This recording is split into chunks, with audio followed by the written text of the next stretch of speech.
Welcome back to Scene Invaders. This is episode 463. I am Brad from Canada, and I am joined by Carly. Hello. And Dave. Hello. Well, you know what? This is our last show of the year. So, as we do, we talk about the top five, high five, whatever, the greatest properties that we enjoyed of 2025. And dare I say, there wasn't a lot. There's nothing that really jumped out for me, at least, but I don't watch a lot of good stuff. You guys do. So did you guys find this easy? I mean, I found it hard to, narrow it down. There was a lot of things I wanted to kind of crow about, and oh yeah, by the way, I'm sick. I'm sorry. No, you're Dave. I'm going to do my best to stay with it as best I can. There was a lot of things I wanted to crow about, and a lot of things I wanted to kind of promote and get people to watch, and but so narrowing it down to 5 was a little tough for me. Oh, that's cool. I love hearing that because it was not that tough for me, but I don't watch all the indie cool stuff that you guys do. What about you, Carly? Was it hard, easy? It was weird and easy at the same time. I don't know. It was hard to describe because I had so many that I came up with, but like just a few handful that really felt like I wanted to talk about, especially like I was looking at other people's lists and trying to find out other movies that came out this year because of course I didn't watch even nearly half of whatever was released this year. So I was kind of curious, well, maybe there's something that I'm missing that I kind of want to get in last minute here, but nothing really popped out. I mean, obviously some things I kind of looked at that I'm like, yeah, I'm going to check that out afterwards, but nothing we're like, yeah, I've got to watch that right now. I think that's where I was at. It's just like, oh, yes, I need to go to the theater to see it. I need to do this. There's a few that popped up that were ones that I definitely enjoyed, but I thought I would have. I always make a list of all the movies I saw and all the TV that I watched. I can't keep track. I'm terrible. I always start by about January. I forget. I need to Google Notes is a good thing, or I'll screen cap all of my movie tickets or something. That's smart. And just going through them, and I'm like, yeah, oh yeah, no, yes, that one, no.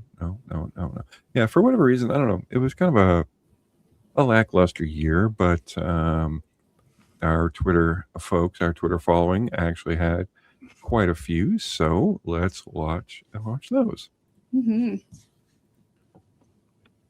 we have our Twitter shoutouts that Carly has procured as per usual, so let's see.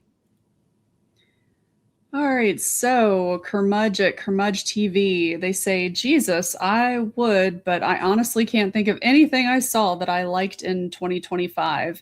Wow. Even the older movies I watched were mid, and I gave up on TV completely. Bandmade released a decent EP, but I'm guessing you don't mean music. Grim. Always mean music.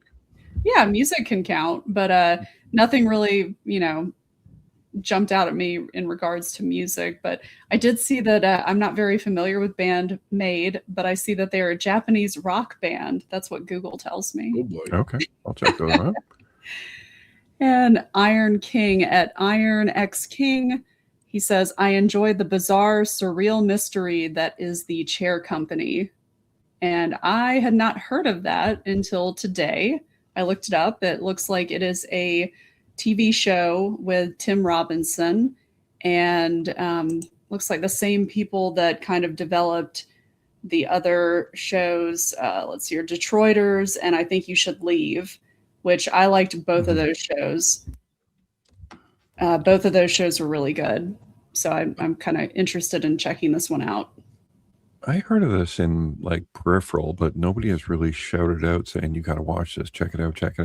That's normally how I like come to things. I think a lot of Tim Robinson stuff is a lot of like, oh yeah, you should kind of like maybe see this. Right. Okay. Because like people don't want to definitely like stake their name on him. It's very bizarre. It's a very, I mean, I feel like maybe, and this may be with the chair company, but if you kind of like that brand of humor, you might be, wanting to check it out. Like that movie Friendship. Did you guys watch that this year? I did, yeah. No, I That did was a not. weird one. I still don't quite know what I think about that. It's like, So it didn't make your list? No. It wasn't terrible. It just, wasn't in my top 5. But yeah, that sounds interesting. I'll have to check it out. I'm just actually surprised I haven't heard of it, considering it came out just in October. But Really? yeah. Then please put down the crazy at Josie Lewis 2019. She says, too many to list, but some standouts I enjoyed. The Internaut, Revival, The Gilded Age, Murderbot, Miss Scarlet and the Duke, Alice in Borderlands, Silo, Resident Alien, Arcane, 99, The Gorge, Rhonda the Robber's Daughter, Smilia, Sense of Snow, and Dark Winds. Yeah. So Josie watches a lot more than we do. Yes. And God bless her. I saw Murderbot. I liked that. I don't think I ever brought it to the show, but like I liked what I saw. Silo. Is that a show? Yeah, it's an Murderbot, Apple TV show. I watched Murderbot, and it has one of the good-looking Sarsgaard. Yeah, not Alexander. That's him, not Bill. Aw, he's pretty good looking though. I mean, he's okay. He's medium build Sarsgaard. There is small build Sarsgaard. There is large guard Sarsgaard. There's old Sarsgaard. There's old Sarsgaard. We have one for everyone. One for everybody. Yeah. It wasn't bad. I kind of lost interest, but powered through just because I had to see how it ended. Yeah, the premise was pretty good. I don't know if the payoff was worth the premise, but like there is the next season coming. It. I think so. I don't know. Yeah, it has that guy from The Thing in it. Oh, that guy. Okay. Dave DeSmulchin. He does the stuff. Oh yeah, that is the guy. I like that guy. Dave DeSmulchin. He's the guy from The Thing. Yeah, he's right? Polka Dot Man or whatever. That's the best way to describe there him. we go. Polka Dot. Yes. And we all talked about The Gorge. Yeah. What about Alice in Borderlands? I think I'm definitely not caught up on that show. I think I've watched maybe the first 2 or 3 episodes of season 1, which I enjoyed, but I put it down and I never picked it back up. I haven't seen any of it. I think I might have heard of it, but it's kind of like a weird, like Squid Games type thing ish. I don't know. Like I said, I've only watched maybe 2 or 3 episodes, so I'm sure I'm not even doing it justice. But Silo, no, I liked season 1 of that show really, like, a lot. But I feel bad I haven't been able to get back into season 2. I think maybe I got 2 or 3 episodes in. Just like, is something interesting gonna happen? It was taking a little bit too long. I got kind of bored with it, unfortunately. No, I did like The Gorge, but I think that was fun. I think I liked the 2 very pretty, charismatic characters and actors more than I liked the movie. Yes. Oh, for sure. So Miles Teller and Anya Taylor-Joy. Yeah. Mm-hmm. You just wanted to watch them have sex. Mm-hmm. Yeah, isn't that? Yeah. Yeah. Okay. Pretty much. All right, moving on. Let's all think about that for a minute. No. All right, what else we got? All right, Patrick Crone at Lisa_of_bits. I really enjoyed Formula One. It was a throwback to the formula of an old veteran schooling on how to win. Visuals were spectacular, really putting you in the driver's seat. Yeah, I agree. That was a fun movie. I left the theater. I left the theater better when I walked in, and I kind of wish it just wasn't quite so long. It was very long. And predictable. Like, does it have to be quite this long? But that's fine. Predictable movies are good too. It depends on what movie you're in. I guess. It's like a warm blanket. Yeah. That was all right. Then the gentleman's sock monkey at sockmonkey_58. He says, because everything new now is absolute trash, my wife and I have taken the deep dive into classic detective-ish noir flicks from the 30s through the early 60s. None of the heavy hitters, for example, Casablanca, etc., more obscure ones, Out of the Past and Double Indemnity are great so far. Double Indemnity is absolutely amazing. I haven't seen that. That's a great one to watch. Ooh, to check that out. And then Charles at Charles10959307 says, I didn't find 2025's media/entertainment all that great. Even so, I was surprised with how much I enjoyed Predator Badlands. I liked how it deviated from the usual formula and showed things from the Yacha, I can't say it, point of view. Predator. The Predator's Yeah, the point of Predator view. The Yacha. Yeah. Yacha. After 38 years and 6 prior movies, it was time for a change. And yeah and no. At least for me. Like, I get it. I totally understand people enjoying the movie, loving the movie, liking it, whatever they want to do. It's just not a Predator movie to me. It was enjoying that. It was very. Nope. Yeah, I mean, that's how I felt about it too. I just almost left the theater. Yeah, you just bailed. But yeah, listen, we all heard her robot voice, but I'm sure she's just going to pop back in, and usually that clears things up. Yeah, I hope so. I would say that, yeah, Predator, like, I understood the time for change. There were things I really liked. There's things I didn't. But it is an interesting, direction that they are going with it. Yeah, but I mean, I always have trouble humanizing the original enemy, if that makes sense. Yeah. Let a baddie be the baddie. Let the bad guy be the bad guy. And sure, nobody thinks they're the bad guy, but Right. if you just, I don't know, everybody liked the Predator, or at least I liked the Predator, because they were the mysterious monster in the shadows. Yes. And now when you put them forefront and add a plucky little android with them and weird stuff, it's just I think Carly's right that it was definitely not a Predator movie. Yeah, the only personality we ever saw was him, basically laughing. And it was like, well, I'm going to go and you're going to go too. Yeah, now we need to have all the personalities. But, oh, well, all right. What else we got? Yep. Last one. Some lawyer from California at Dr. Pooter. He says, I was pleasantly surprised by common side effects. Yay, I was too. I love that show. I still haven't seen it. You guys touted that for quite a bit, and it's on my list. I just haven't seen it yet. It was one of my best surprises this year, and one of the things I struggled so hard with of where to put it in my list. Oh, yeah, and the really short, so we should totally watch it, Brad. It's very good.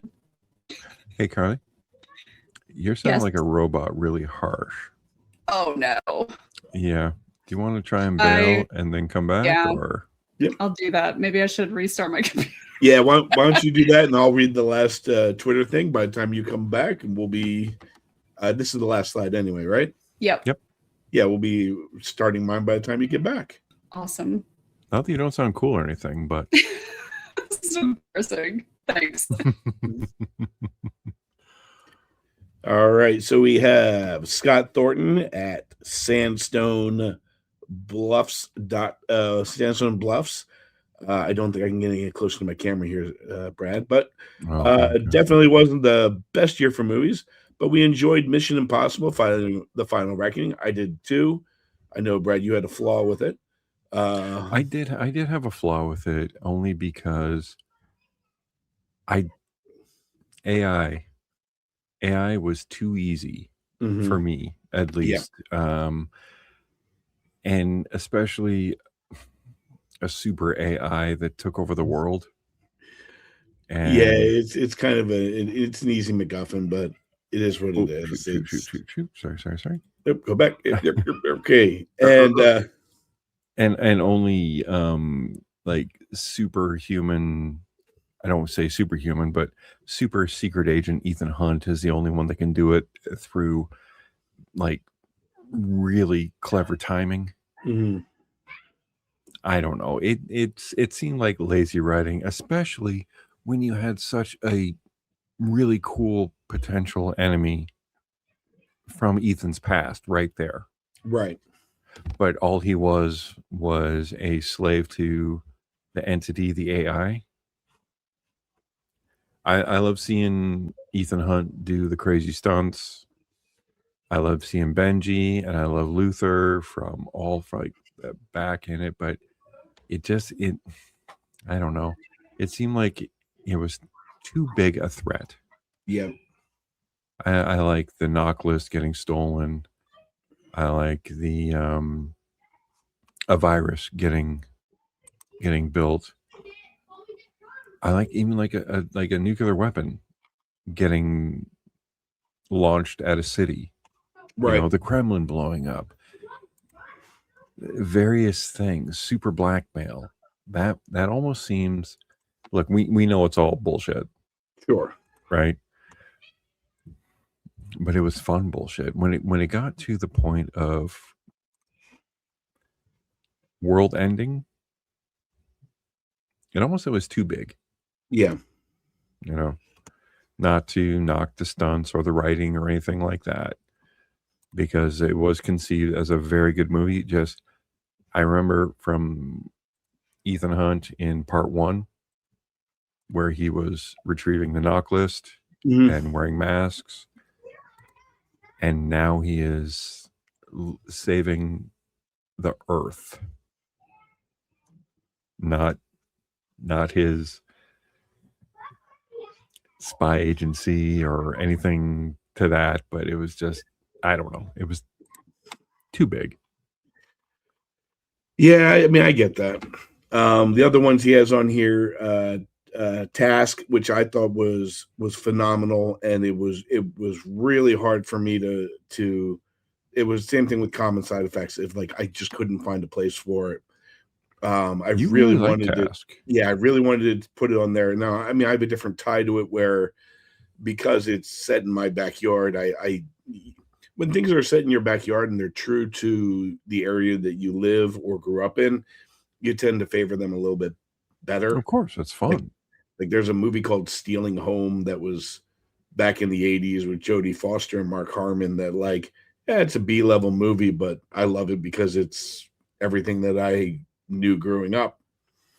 What else did he have here? He's also enjoying season 2 of Landman. I enjoyed season 1 of Landman. I'm curious to see where they go. I haven't caught up on season 2 yet. I haven't seen any of Landman. Is that a Taylor? It's a Taylor Sheridan extended universe. It's kind of like, okay, like, but I think Taylor Sheridan has a little something for everybody. I know you're a Tulsa King guy. I love Tulsa King. You I know, don't know like, why I love Tulsa King so much. I was talking about that at work, but yeah, I don't know. It's just the Landman, and I don't know. Maybe I need a little bit of mafia to make the family stakes. Listen, everybody has their own flavor. Taylor Sheridan, they like. I love Hell or High Water. There's a lot of people that get excited for Yellowstone. Boo. Yellowstone was the other thing. Okay, do I sound better? Or do I still fantastic. sound like a robot? Okay, thank God. I'm like, what is wrong with my computer? I don't know. As your friend, you go like this and your hands stay. Oh no! Let's just hope that time clears all. Yes. But yeah, so we got through the last bit of the Twitter shoutouts. Good job, everybody. Yeah, I had to move really close to read them. I could. Sorry. Did you have to put your readers on? No, I'm not that old yet. Ahem. Okay, Excuse me. yes, I am that old, yes. All right. Well, thanks everybody for throwing out all your wonderful suggestions, and thank you, Josie, for appreciating all the wonderful things Yes. you did. Goodness.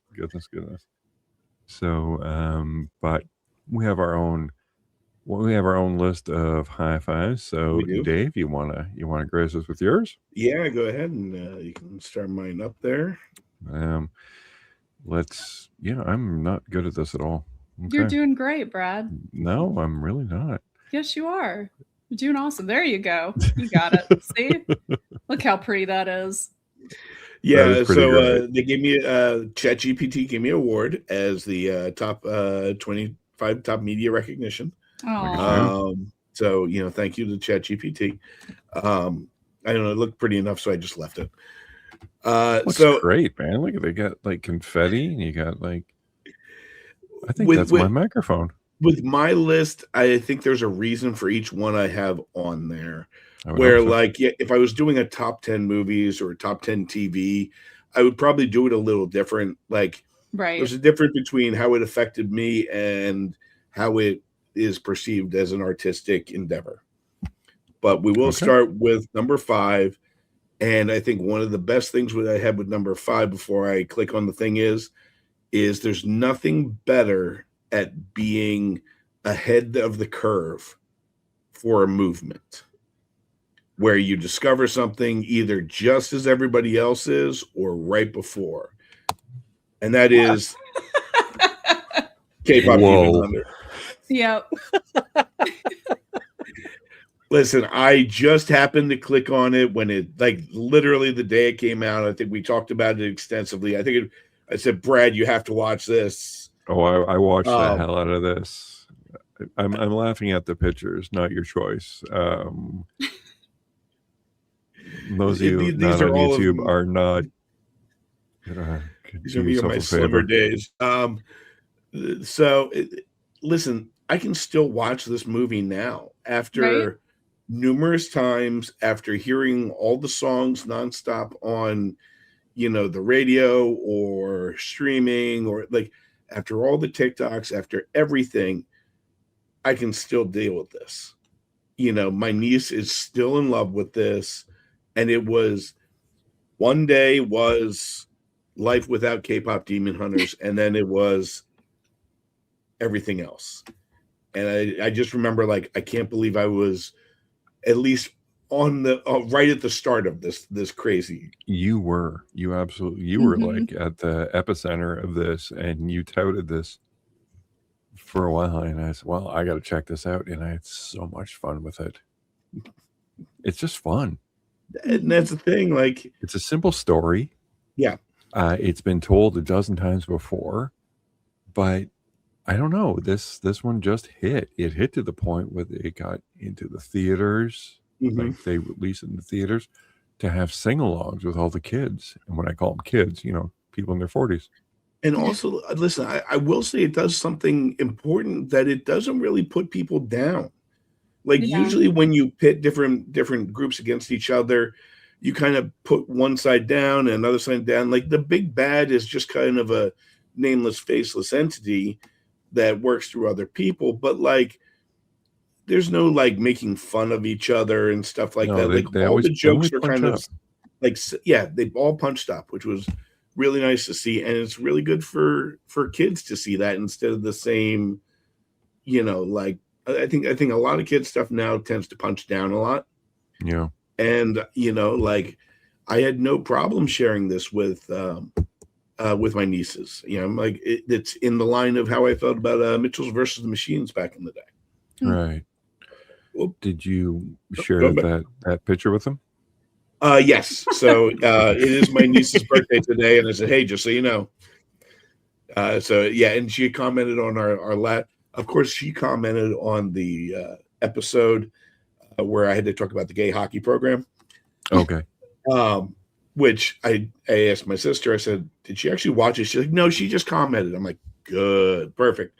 She can watch in the future, or if she just wants to comment and like, she can do that in the future too. Well, happy So birthday to her. yeah, moving on to my number 4. It is Adolescence with Stephen Graham. This is a 4-part. I don't want to say it's a TV series. You could kind of call it a mini drama, but each part is an hour long and it is one continuous shot.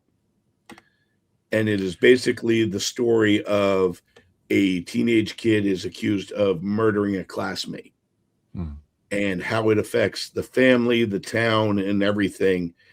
And it's the camera work. This has been the pet project of Stephen Graham, who's blurry in the photo here. You would know him from Snatch and a couple of the. He's Tommy. Oh yeah. Tommy. But he's a bulldog. Has a bulldog presence, but he's just such a loving father. And it's like, it's how do you handle the unimaginable of like, they're your son, they're, your flesh and blood, and like, you want to protect them. You want did they actually do this? And it's this amazing acting performance. The kid is amazing in it. But there's this ticking clock, which is the one shot aspect of it. And it just delves so deep into like family and the family unit. I haven't seen this yet. I want to. Yeah, I've been hearing good things about it. I've heard nothing but amazing things from friends, from Facebook groups, from you guys. But I'm not ready to watch it yet. And I fully understand that. Like when I recommend this and people ask me about it, it's not like, hey, you should go and watch it. It's this is a fun watch. If you, I think that's it. You need to prepare yourself for it. Of like, I think, listen, you're going to be better on the opposite end. Okay. But it is a tough watch, and again, like you feel the pressure because of the way they did it, and it's the whole thing of it's just always building, because you don't get it. Your brain doesn't give you the chance to breathe because of the way that's edited by not being edited. Okay. All right. I will watch this. I'm just, like I said, from everything I've heard, I haven't heard any spoilers or anything like that, but just everybody says, oh, dude, it's heavy. It's this, like, oh my God, get ready. And I'm like, I don't want a heavy ready. I don't want to do that. And listen, I am a person that doesn't have children. I have nieces. You guys have kids. I couldn't imagine like dealing with what this guy deals with, but I'll kind of get back to that aspect later. My number 3 is Sinners. I was hoping somebody would mention this. So I put this on, and I could have gone higher and I could have gone lower, but this is one of the few things this year where I went to see it. Like I saw it and then like went to see it again a couple days later. Yeah. There's 2 scenes in it that are what film is to me, and it is the quote unquote history of music scene and the Irish dance scene. Yeah, where you can, when you're in the theater, you can feel your, I don't want to say soul, but like you're leaving your body in the theater because you are so in the moment, and it's perfect cinema where sound, sight, the feel of the music, the story is all just collapsing on you at the same time, and it just takes you to a different place. And the direction too. Yes. Like the way that the music, the historical music scene, I guess is the best way to describe it, was shot. The sweeping roundabout and how you just felt everything weaved together pretty perfectly. And I would go to the theater right now just to see that shot again. Yeah. And I just remember like all the vampires dancing in the circle for the Irish jig, and the one really big guy who was the bouncer at the door. Cornbread. Yeah. Cornbread. The way Cornbread was just like into the music, and they're just panning the around, and it is, listen, you have black, white, Irish, you name it. Like everybody is just all in. And just as the beat is going, everybody's just getting more into it. And then they turn their perspective, everybody who's in the Shake Shack, of watching this from afar. And it's just like, oh shit. Mm-hmm. And I dare I say, in a lot of movies, for whatever reason, vampires do show up, Mhm. and you kind of roll your eyes. When vampires showed up in this one, it was cool. Yeah. Like all this great stuff, and the gangsters, and the stealing from robbing from Peter to pay Paul to make all this stuff. And now you got your juke joint, all that stuff. Yeah, this is great. Vampires. What? Okay. Why did they have to make their saliva so gross looking? I'm sorry. I'm just, ugh. Yeah. So gross. Oh, and I forgot the one word that what's her name? The main girl in it. She used a great term. Haley Steinfeld. Yeah, she said You something. stuck your tongue in my cooge. My coos. Coos, yeah. I will say, it's so good in my coos. You just finally. Now, this is a hill I will die on. I have been writing letters and going online that I do think cunnilingus needs more representation in movies. Oh, me too. Thank you, sinners. I knew it. I knew Carly would be the first one to sign my petition. Yes, more cunnilingus, please. Colonel Angus, come. Sorry, it's that great Saturday Night Live. Yeah. Great side. All right, moving on to number 2. Which does not have cunnilingus in it. No, not anywhere in the current season. No. Maybe in season 2, and that is Noah Wiley's The Pit. This one pierced through all politics, all sides, and did like a nice retrospective of going through the whole pandemic and everything, coming out the other end, what these guys faced, and then what they face now on a current thing. It's usually interesting. Stuff can sometimes be polarizing in the United States when it comes out, where one side will accuse the other and back and forth. I think this cut through everybody, and everybody's just like, yeah, listen, shit ain't good, and good on these guys for how they handle it. The cast is amazing.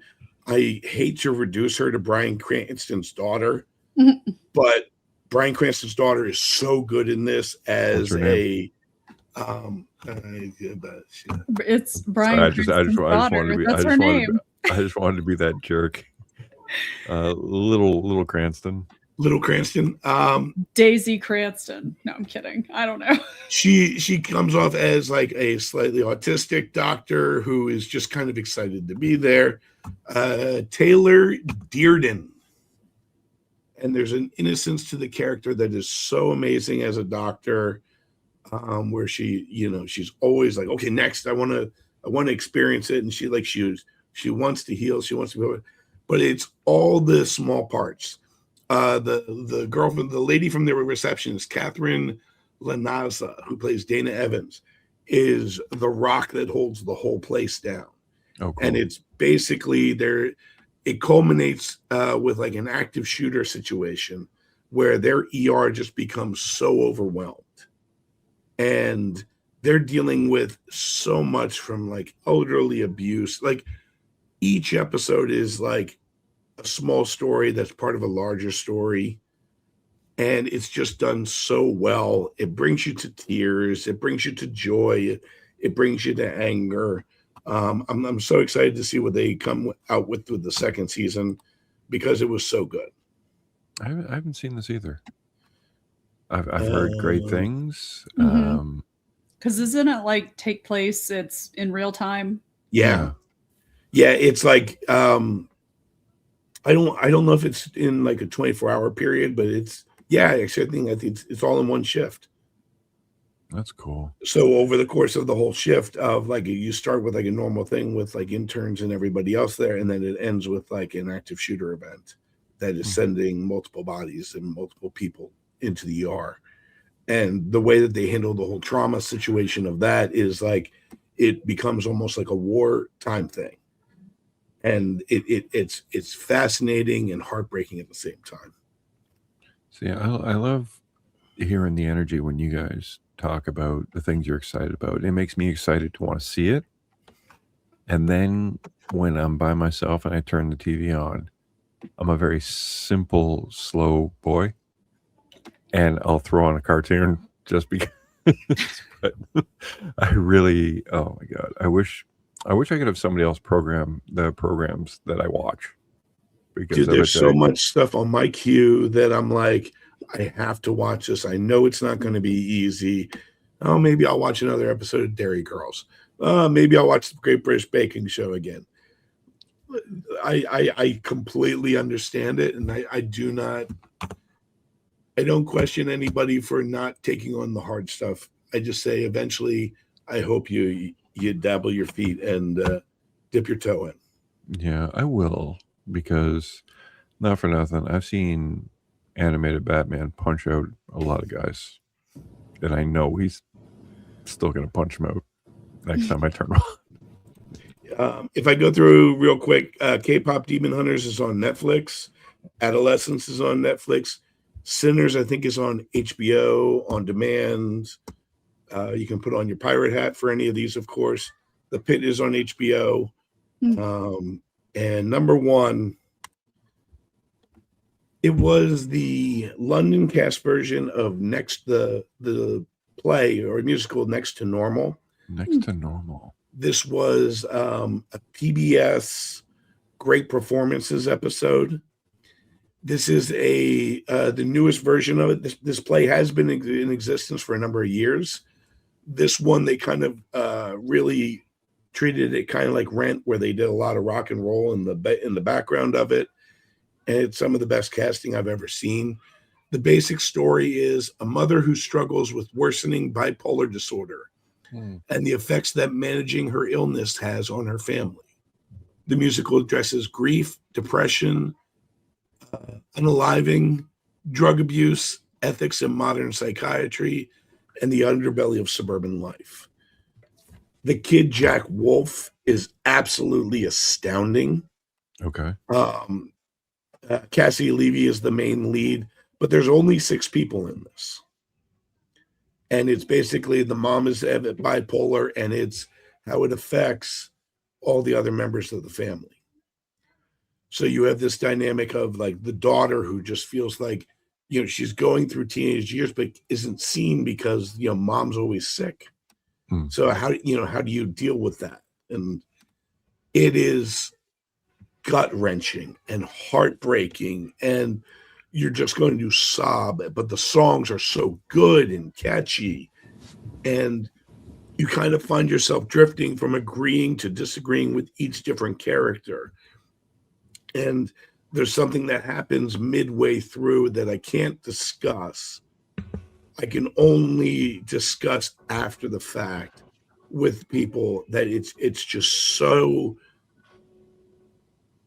This is one of those that like it affects every bit of you, from your mind to your soul to you're spent afterwards.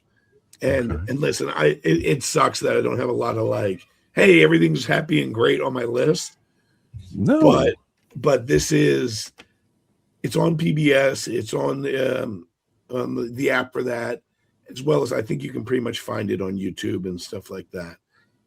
But yeah, it's Next to Normal. It is the last London cast. They actually did it for free. PBS did it for free for like 2 months on their app, where you could just log on and see it. And a former member of the Cena Bears crew, Julia Steele, she was kind of our resident Broadway person, and like she saw the original one and then saw the new one, and she's like, it's light and day. So this is pretty much in the last 10 years the best musical I've seen, and I've seen Hamilton, I've seen Book of Mormon. Like this one is just, it's going to stick to you. Sweet. Okay. Again, It's heavy. Dave with all the heavy heaviness. picks. Sorry. No, never ever No, be sorry for what you is. You like. like And what you it's- like. I know, but it's also because I'm just struggling to talk. It's the whole like I want to. Well, Carly's got her robot voice done, so let us see what hers are. Yeah. Some of Carly's favorite things. That is fantastic looking. It's gorgeous. Right? I thought it was pretty. I was like, oh, it's all sparkly. This is the 2025 edition. Well, let's see what your number 5 is. These aren't even in order, so Let's see what this one is. Yeah, let's see what the 5th one is. And that is Common Side Effects. And yeah, I just really loved this show. It's hilariously deranged. It's adult animation. The main character basically discovers a blue mushroom that cures literally everything. And then you get corporate hit squads, shady feds, multiple hallucinogenic mushroom trips.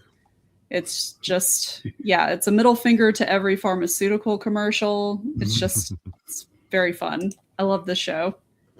And I always love the detectives and their interaction with each other. Yeah. And the like each show is only maybe 20 minutes long. It's very short. No freaking reason why I haven't watched this. Other No, than there's I just not. haven't watched it. You just need to sit down because you could binge it in one day, like easily. Okay. Oh yeah, totally worth it. It's only one season. So far, yeah, it did get renewed. It will get a second season, yeah. Okay. So yeah. As somebody is my witness, I will watch this by next show. Oh, really? Okay. That is wow. That is a promise. I'm gonna hold you to that. I mean, isn't that And ultimately like why we kind of do this? Is there's nothing better when you recommend something or somebody says, you know, I saw this because you were talking about it, or I saw.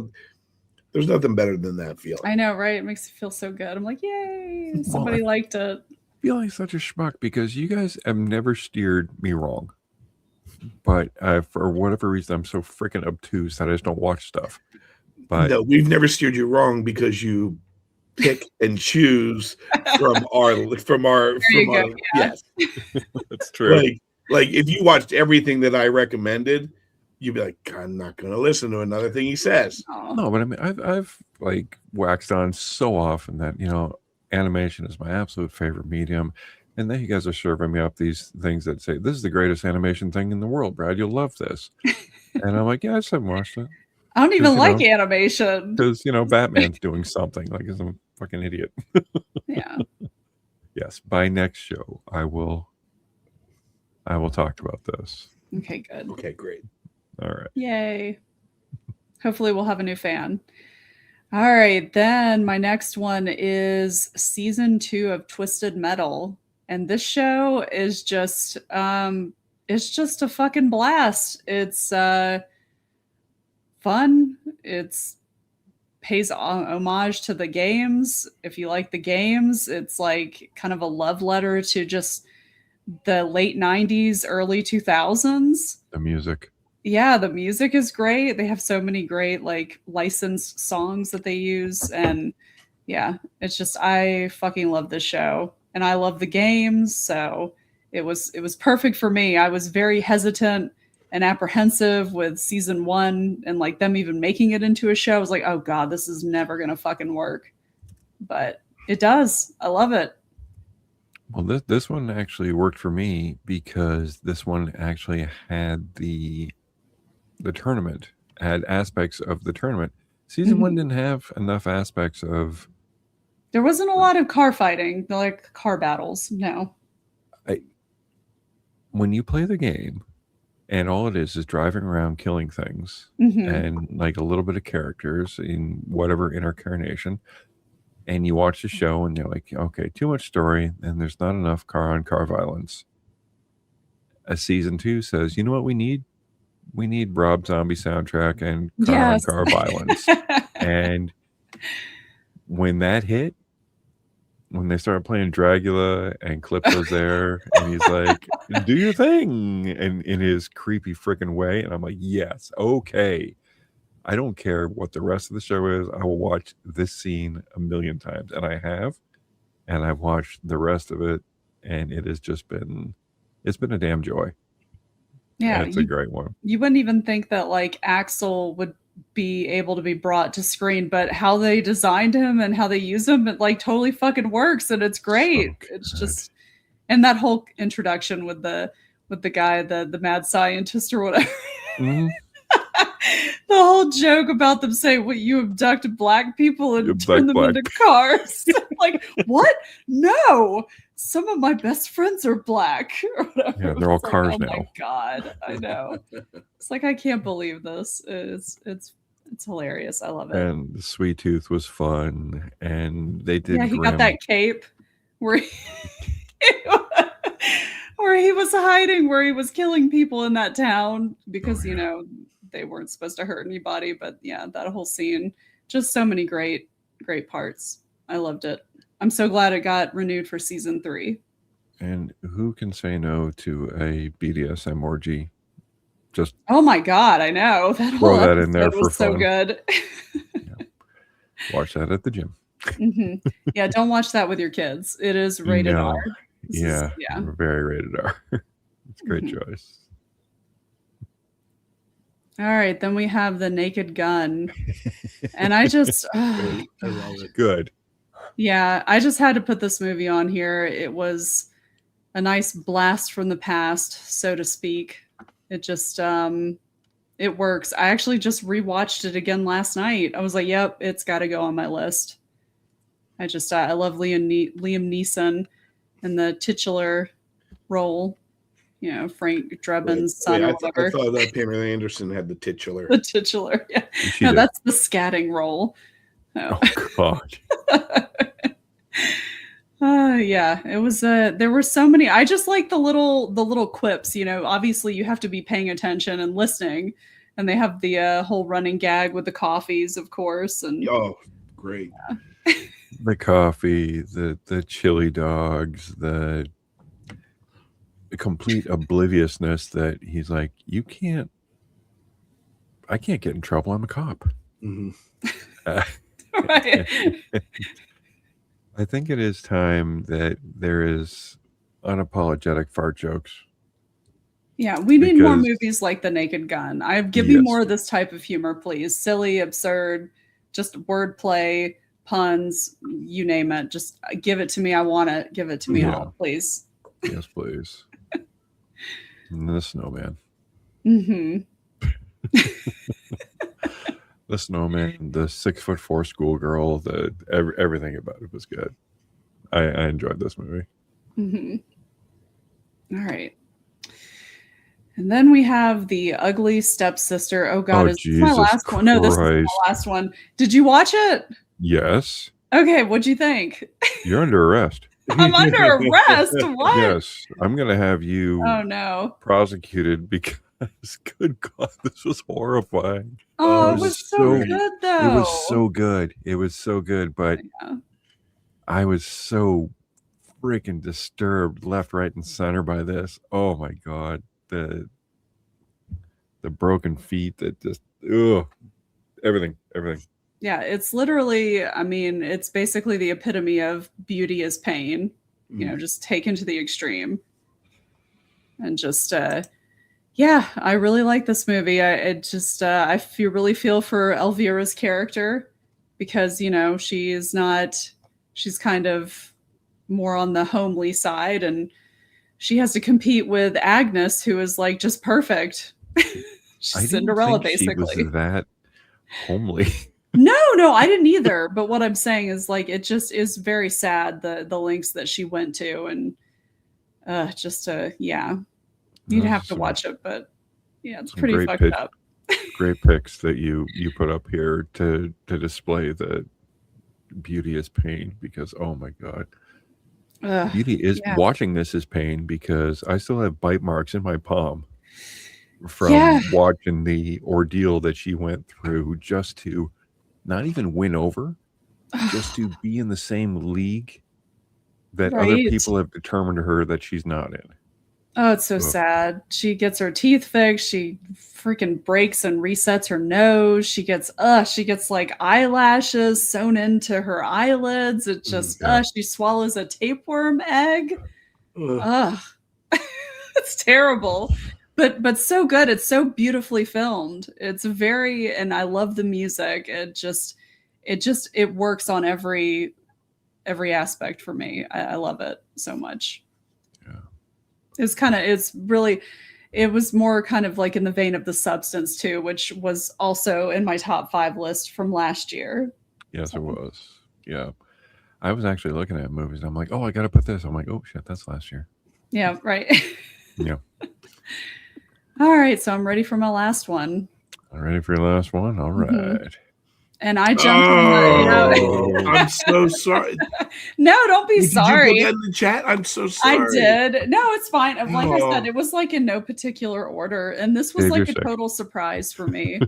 It did, and like I was totally late to the party. I saw this on Netflix and I was just like, what is this? This looks really silly. I was like, I don't even really like K-pop. Why would I like this? And then I put it on. I heard that you guys were like, all hemming and hawing on it, talking about how great it was and how good the music was. No way, these idiots. Yeah, I was like, okay, I have to see what this is about. And of course, I get like 10 minutes into it. I was like, okay, I understand now.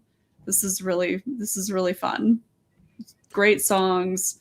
Love the animation style. It's got a good message. Mm-hmm. I mean, I felt better after watching it. I still listen to half of these songs while I'm on the treadmill. So there you go.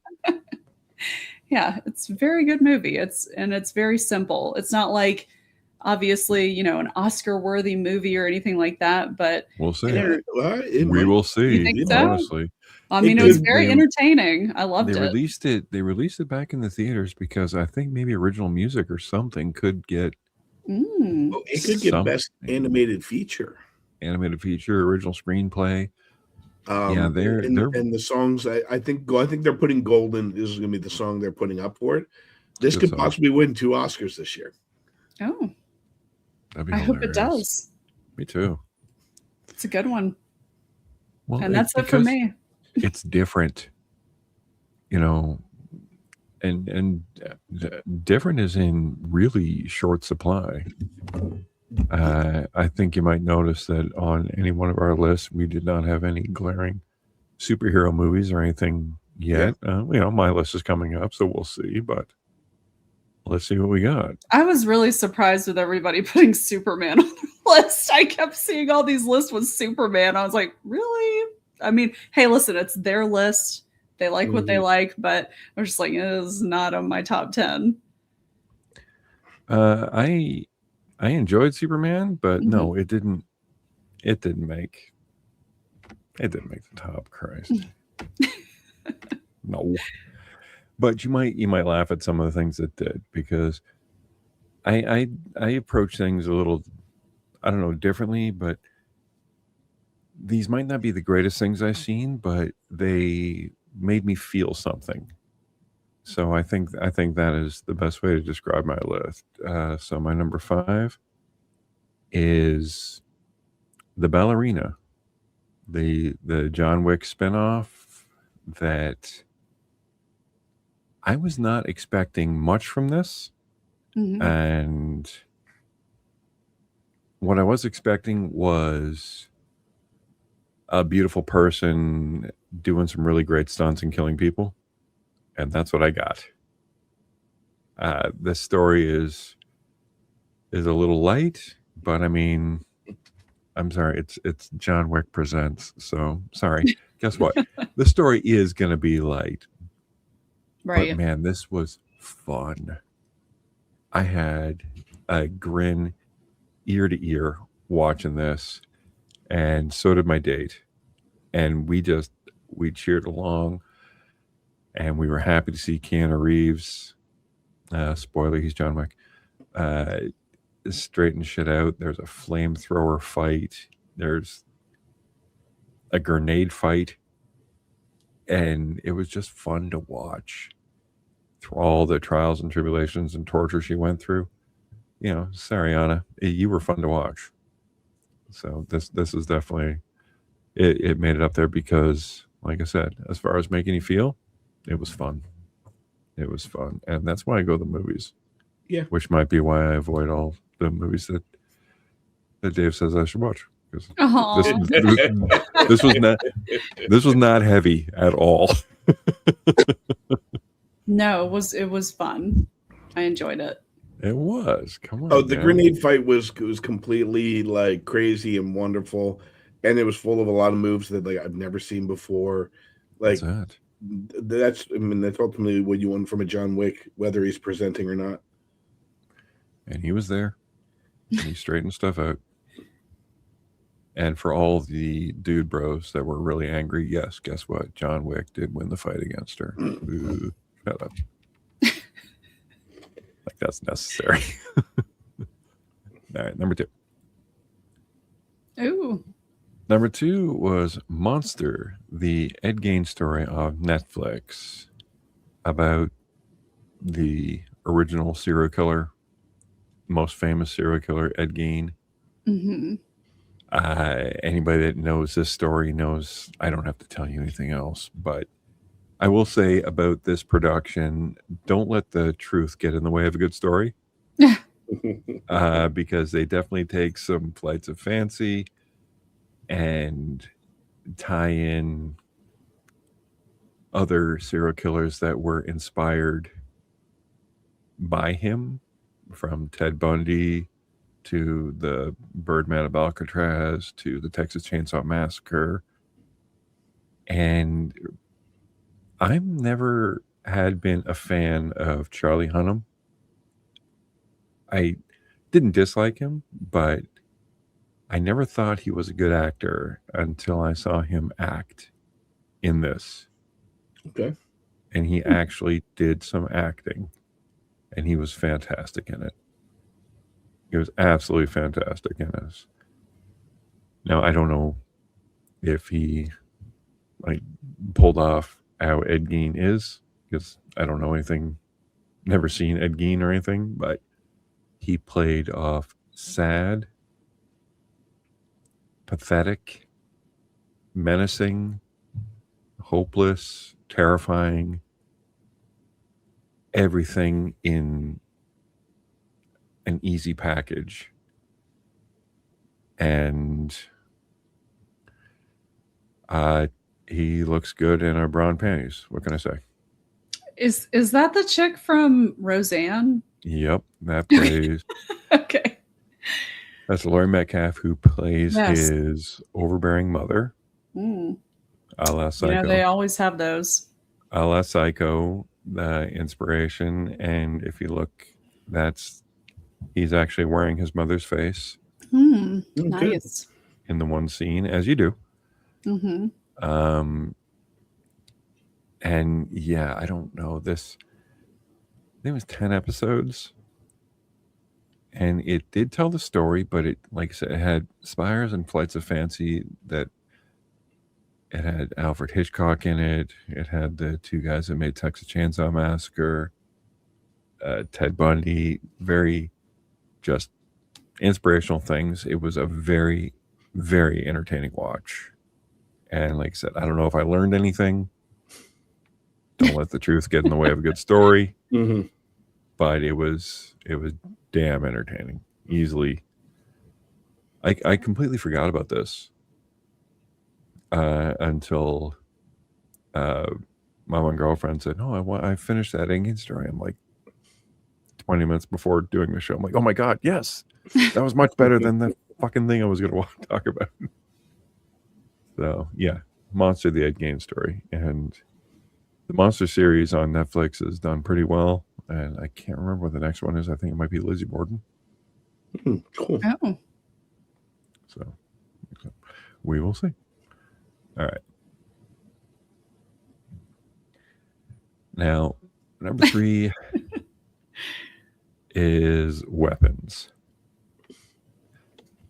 Because I talked about movies that made you feel things. This scared the shit out of me. It was very tense. Yeah, It was a it scared ball. Which me knows all about straight it. up and Aw. out of the theater. Aw. It was just a clenched jaw, fingernails in the palms, just crushing just everything. Even the moments of levity had an edge to it, like what the fuck, what the fuck, what the fuck, what the fuck, what the fuck. Mhm. And I don't say what the fuck lightly, because that was a line and a theme through the movie of people screaming, "What the fuck?" And it fits so well. But I mean, it's about voodoo and It's the not knowing watch that it. makes it so scared. And the funny thing is, like, now that like the ending has been thrown on every social media thing, like I feel so bad that I didn't make it to the ending because the ending is so hilarious Over as the well. top. Yeah, yes, it's over the top, but it's almost like, okay, you guys, everybody can breathe now. All right, like it's almost permission to just, all right, we're coming back to the fun part. Yeah. But I mean, you can see in the slides here, you got the top right, the aunt with the over the top makeup and bad wig that scares the shit out of children. The child that's Gladys. missing that scares the shit out of people in dreams. The cop who is inept and just cannot catch a breath. Mm. With between getting hepatitis maybe and yeah, it's such a wholly original story. Mhm. And dare I say, there was not a happy ending? I mean, I mean, it was Carla, what would you say? happy-ish. Was it a happy ending? I would say it was happy. It was satisfying. Okay, It was satisfying more than satisfying. happy. Yeah. Yeah. And It wasn't a downer of an ending. It wasn't a bleak ending. Yeah. I'm so over those. I get it. Good endings don't always happen. Satisfying yeah. endings don't always happen. But I'm just over those movies. I feel bad movies are just not my thing anymore. Now, during the ending, how hard did you laugh? I mean, it was pretty funny, especially just with her running from all that huge pack of children. Granny was pretty spry for Yeah. someone. Oh, and, yeah. Yeah. And watching these sadistic children just run her down. Mhm. The ending, like that stretch lasted maybe 3 or 4 minutes too long, but I'm glad it did because No, goddamn, it was it was great. funny. It was I loved funny. how it culminated in the whole Day of the Dead, type Yes. tribute. And that poor drug addict. Yeah. And that cop. Oh, what's his name? He was in Cocaine Bear. Solo and he was in he Solo. was Alden Wainwright or some shit or so. I don't know. I Something like him. like that. Yeah, he's a good actor. Watching that carrot peeler. Oh God! Oh my God! Those Spoiler things. Oh. He gets a vegetable peeler dragged across his face a couple times as he's possessed. Oh, Mm-mm. yeah, they didn't shy away. And Josh Brolin was pretty awesome in it. Yes. Everyone was awesome in it. But yeah, definitely made me feel. It made me feel things. Oh, feel things. It was a good time. Good time being uncomfortable at the movies, I guess. Is the best way I'm saying it. All right. Now, my next one is another Netflix fare, and I don't feel so alone having an animated movie on, as you guys had more animated than I did. But Devil May Cry was, god damn it, I friggin' love this. I love this, from the cheesy lines, the great action.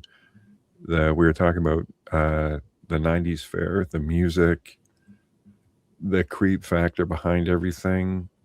And a pretty good story around everything about Dante the Demon Hunter that, well, hunts demons. And spoiler alert, we all know he's the chosen one for no good reason, just because he's the main character. But he's got the amulet, he's facing off the white rabbit, there is portals, and it is just a lot of fun action.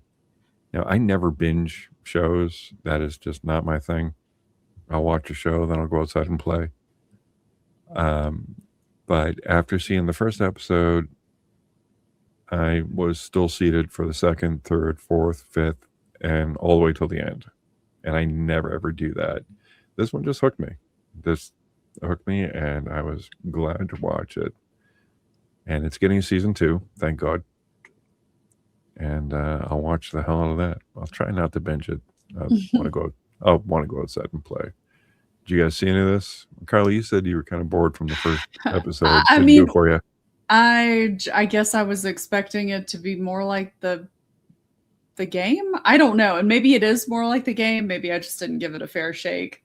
I just, I don't know. It just didn't work for me, unfortunately. I wanted to like it, though. Of course, like I said, I think I only watched the first episode, so that's not really a fair shake. You like it or you don't. Dave, did this make you leave the theater as well? No, wait, theater. This was no. Did it make you leave your couch? Like I watched the first episode and I was like, "This is impressive." It's just not for me. Like I'm like, okay, I see why it's good. It just it didn't stick me. You know, and usually like it's something again, it's on my save to watch to, you know, get through. But there's also, you know, I think tons of other stuff there on there. Yes, there is. I mean, like I like a good anime more than anybody else, but I think it was because it looks so much like other animes is what didn't catch me. Like when we talk about common side effects, part of the appeal is the weird animation. Yeah, it's so weird. Look like anything I've ever seen before.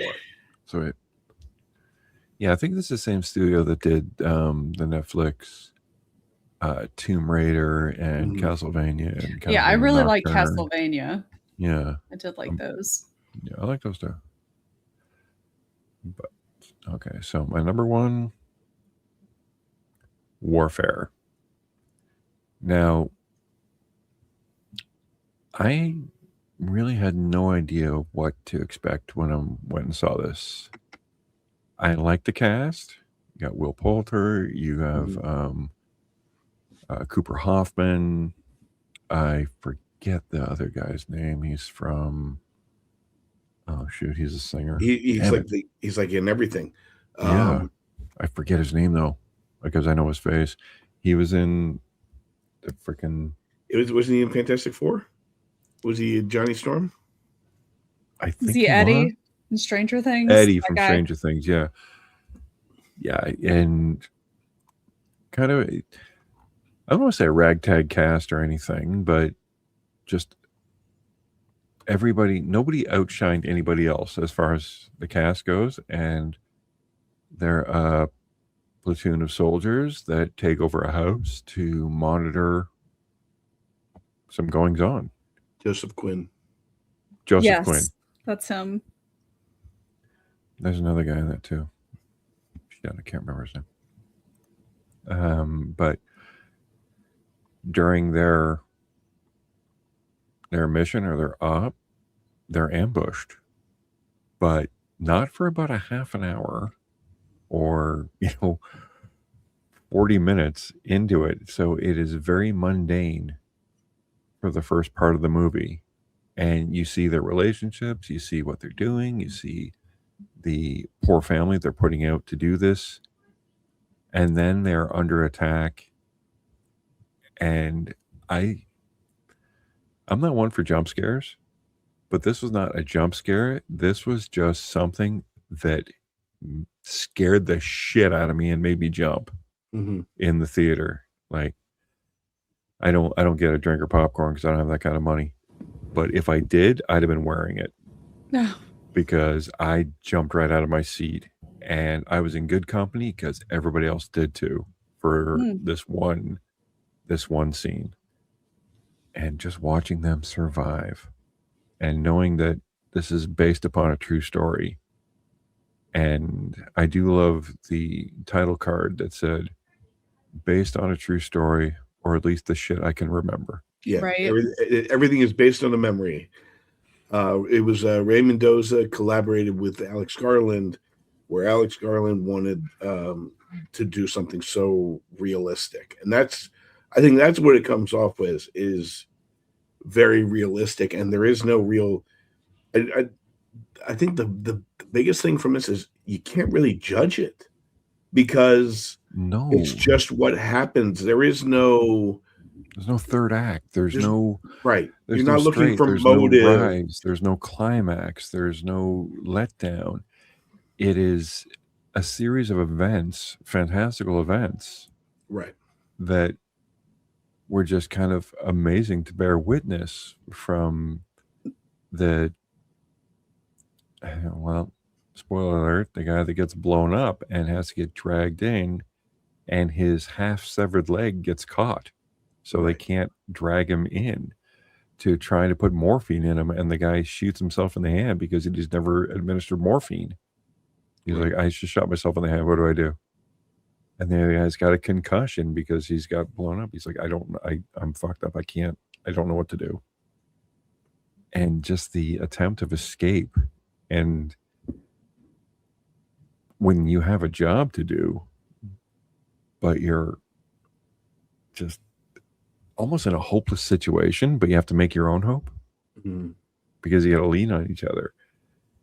Yeah, this, like you said, how do you judge it? Because there is no third act. No one jumps up and is the hero. No one dives out of a window with 2 Desert Eagle guns and takes out all the bad guys. It's Right. Captain America does not show up, no. nor does Red Skull. And Boo. No, I'm kidding. the Superman was not on anybody's list. We prefer demons and hunters, cave hoppers, and just warfare and Cave hoppers. Devil May Cryers and all the. Oh, yeah, warfare. When I saw it, it made my mid best of, and it remained on it. I watched this again the other day, knowing when the jump scare was going to happen, and it still got me. It just got me. I can't explain it. It's I don't know, just one of the better ones as far I as feel like I should watch this movie. I hate war movies. I hate them. They make me like so sad, especially like the ones that are like, based on true events. It's just like, I don't know, it really gets to me.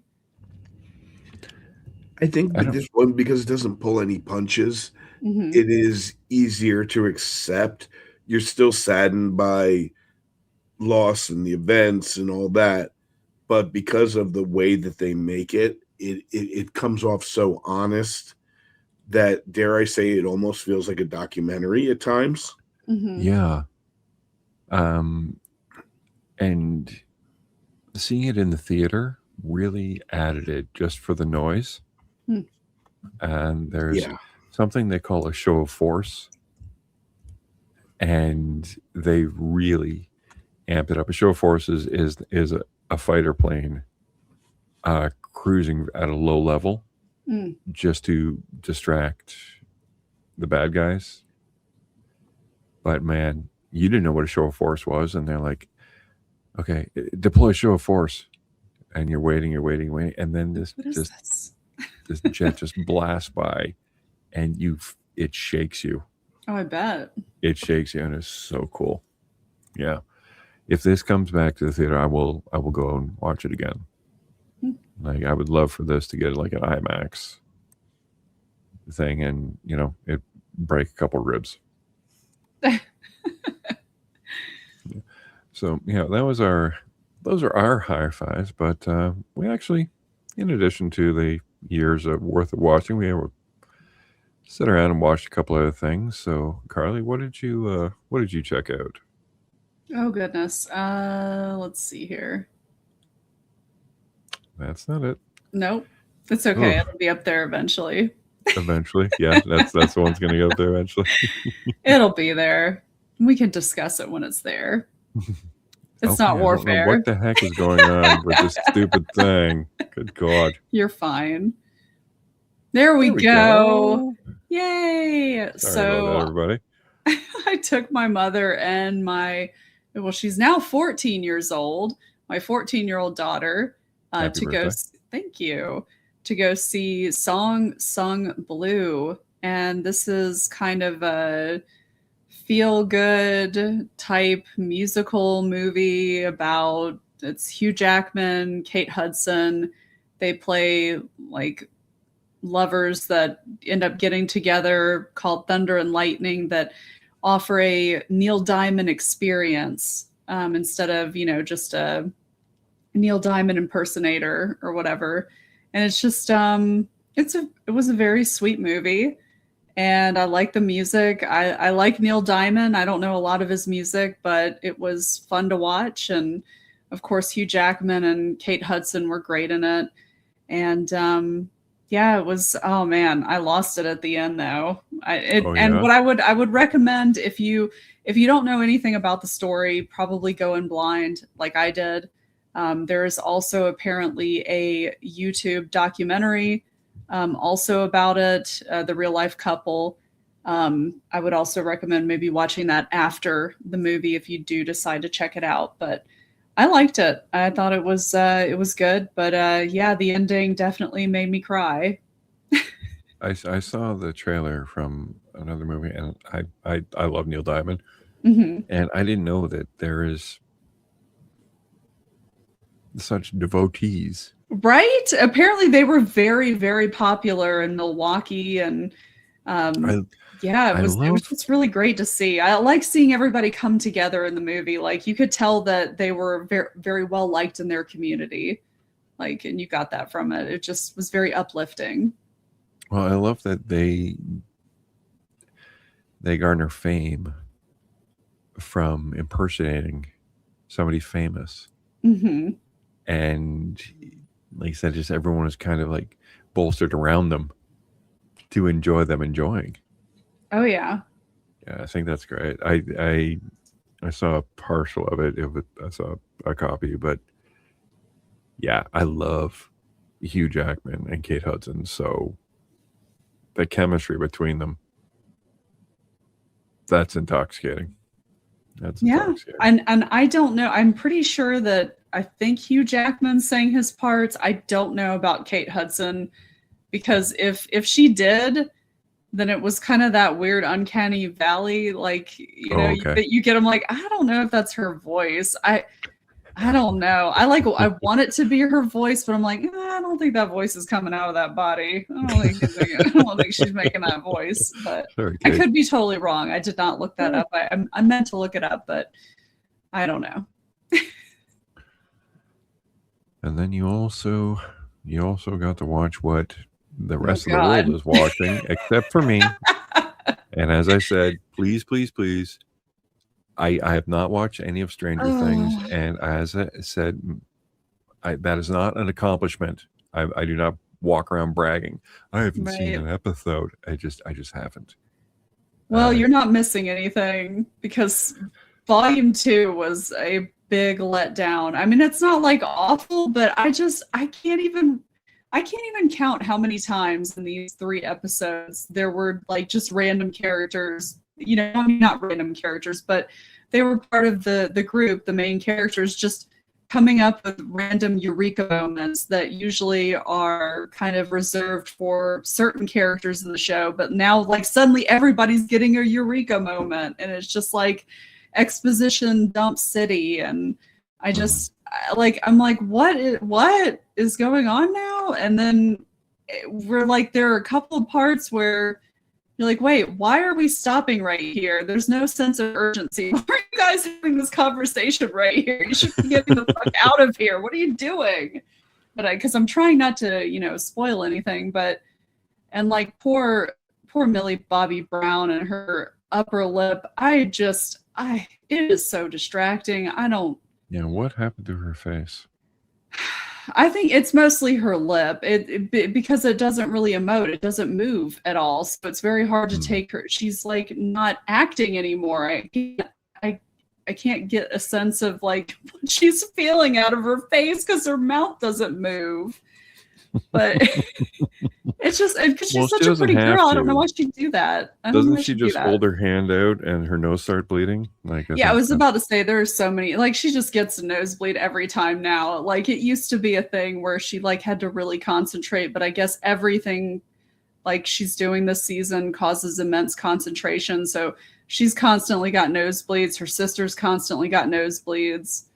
Like just everybody's got a nosebleed now. If you can see in the pictures here, she looks like a mixture between Rambo and freaking Ellen Ripley. I don't know. I don't know what they were going for, but it just possibly just that. Yeah, that is probably what they were going for. But it's just been a very big disappointment. I liked Volume 1. Volume 1 is kind of messy, but it wasn't like this. And then we have a whole like Lord of the Rings style 5-minute sequence at the very end of the last episode in Volume 2 where Will has to come out, and it's like, why?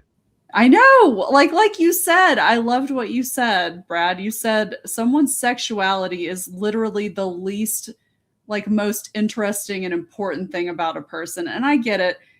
The show's supposed to take place in the 80s, so obviously it was a bigger deal back then for somebody to come out. But again, your sexuality is not... When he came out, was he beaten to death? Because that's what happened in the 80s. No, that's what I'm saying. Of course, everybody... I mean, they're his friends and family. How are they supposed to take it? Of course they're going to be supportive. No, what's the point? There's no sense of urgency. It's lazy writing.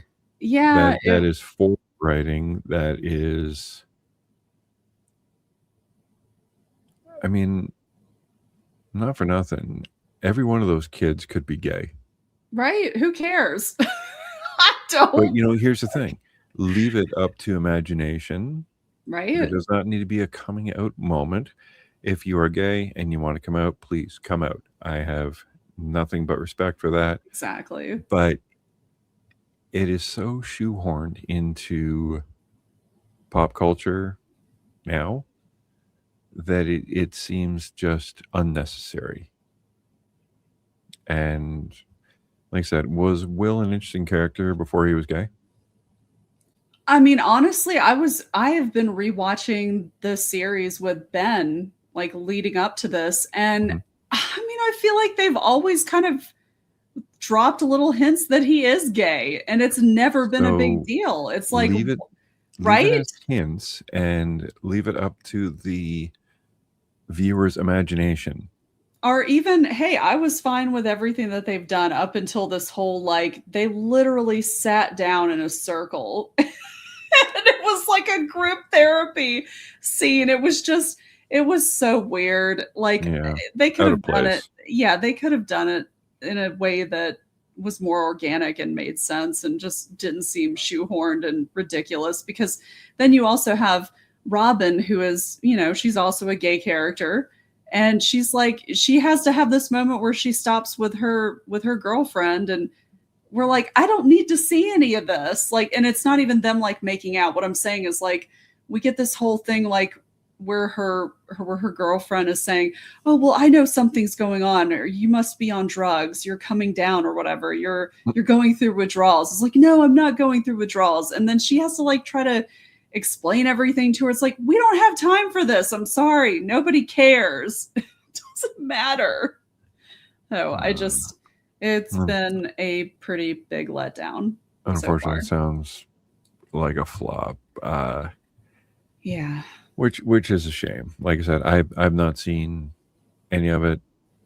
It was just one of those that just didn't hit, but the memes are impossible to avoid. The Metallica song from the last season, the Will coming out from this. My God, you can't open up any kind of social media without Will telling everybody he doesn't like girls. Yeah, I don't like girls. It's like we know. Will. I don't like girls either. Okay. I don't either. Okay. They're mean. I agree. We are very mean. Women are very mean. I don't Good like on girls you. It seems like you're head and shoulders above the rest of the crew there. Yeah, we've got 2 hours to wrap up this story. So I want them to stick the landing, but I just don't know how they're going to do it. And I guess we'll find out. But yeah, I don't know. I didn't see Stranger Things, but I saw something pretty much on par. Oh God. I'm so sorry. I went and seen Anaconda. Yeah. I was expecting some pretty ridiculous comedy. I really was. That was my hope. You have two pretty much very accomplished comedic actors with Paul Rudd and Jack Black about two burgeoning filmmakers. One's an actor, one is like a wedding photographer that want to remake Anaconda. And Paul Rudd being the actor, he says he has the rights to remake Anaconda. He doesn't. So they go out, they get their two friends. One is a drug addict, the other's a woman. And they try and remake Anaconda, and every joke flopped. You would think that with these two, with their comedic style, their improv skills, that they could like mine something. They didn't. They didn't. They have your prototypical drug addict jokes. One of them gets bit by something, so they decide they have to pee on it. So you got a piss joke in there for no good reason. You saw the funny parts in the commercial with Jack Black and having the pig taped to him. And for whatever reason, Ice Cube shows up. And God, it was so bad. Oh, yeah, I heard that the humor was so bad. I heard it did not land at all. Is that true? I don't even know if they were trying to land. Oh no. Like this I don't know, is it just a paycheck movie for either one of them, both of them, all of them? But fucking J-Lo shows up at the end. Oh no. To talk to Jack Black and just to show her perfect skin. It was. I left the theater mad. Oh. Which is depressing because, I can normally mine a few. Okay, that was kind of funny. This was not. This was one of the worst fucking movies I've ever seen. Oh, that's not good. And it pains me because I love Paul Rudd and Jack Black. Right. And it's like, what the fuck are you guys doing? Oh, that's sad. What are you doing? And it just nothing worked. Nothing worked. So this is the exact opposite of my high five list. This is my low 700s. Yeah.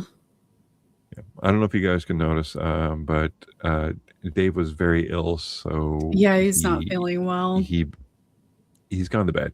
Thank God. But thank you, Dave, for being such a trooper, because I know he saw what we have all been watching. And oh yeah, that's right. Oh yeah, we still got to talk about this. Come on. I forgot about it. Come on, kid. Come on. I know. I know. Dave sent me some notes to talk about a few things, but of course, we have to talk Pluribus. The last episode of the first season of Jesus Christ. Just probably the best TV I've seen in a long time. It was really good. Like, I really enjoyed the show. It did not make my list. I think there were some episodes where I felt like there was not a lot going on, but even saying that doesn't necessarily mean it's like a bad thing. I feel like weird saying that, but like I still enjoyed everything that I watched, even though not a lot of shit was going on in some of the episodes. It takes a lot of balls to not do anything in an episode. Right. So, join us, everybody. It has been 71 days, 13 hours, 31 minutes, and 36 seconds since the first donut-licking motherfucker showed up. And yeah, I was talking to a guy at work today who watched the first couple episodes because I said, dude, you got to watch this. So I have someone I can talk to about it. And he comes in today and he's like, what's with the donut licking? And I'm like, right? That's disgusting. I'm like, I know. Well, there is other ways to get infected other than donut licking, and that is actually volunteering to be infected, which is something that is terrifying. It's absolutely terrifying, but it kind of looks like the young lady who is one of the 11 maybe is just kind of tired about being an outsider.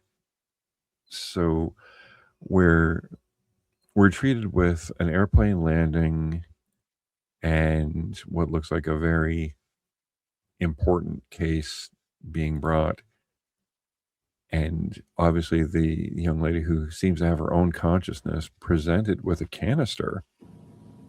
Yeah, just like essence. It's like, what is this? Like, really? This is all that it takes now? A canister of dry ice that was, if we know from last episode, harvested from her stem cells that she voluntarily offered.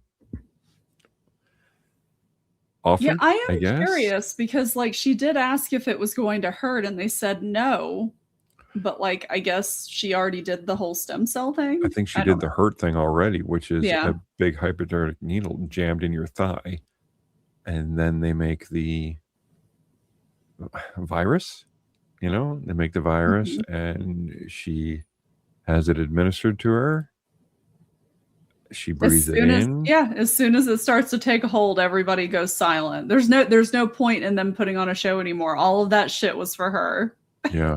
Like it's just, they lay her down, she drops, and then she has that goofy ass smile that all the others get, and just bliss, I guess, because bliss is something that is definitely touted by anybody that is, I'll say, under the influence. Right. So yeah, she's, happy, yay, and the show starts. So we're down to 10 people that we know of. And that was so like heartbreaking watching that poor lamb chase after her. As she left, she was like, I don't fucking give a fuck. As she opened the gate, the animals buggered off. The one lamb chased after him like, hey, we were. And she's like, nope, I have nothing for you anymore. But there are some people who have something because Manus is on his way to see Carol. And it just shows how kind of technologically advanced that they are watching him from a fucking satellite. Connected to her TV. Connected to her TV. Watch it in real time. They got that down. She is anticipating his arrival.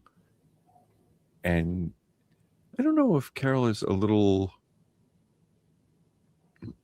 not jazzed that he's coming anymore. Right? She seems like she's kind of content and she is very apprehensive. She doesn't know how this is going to go.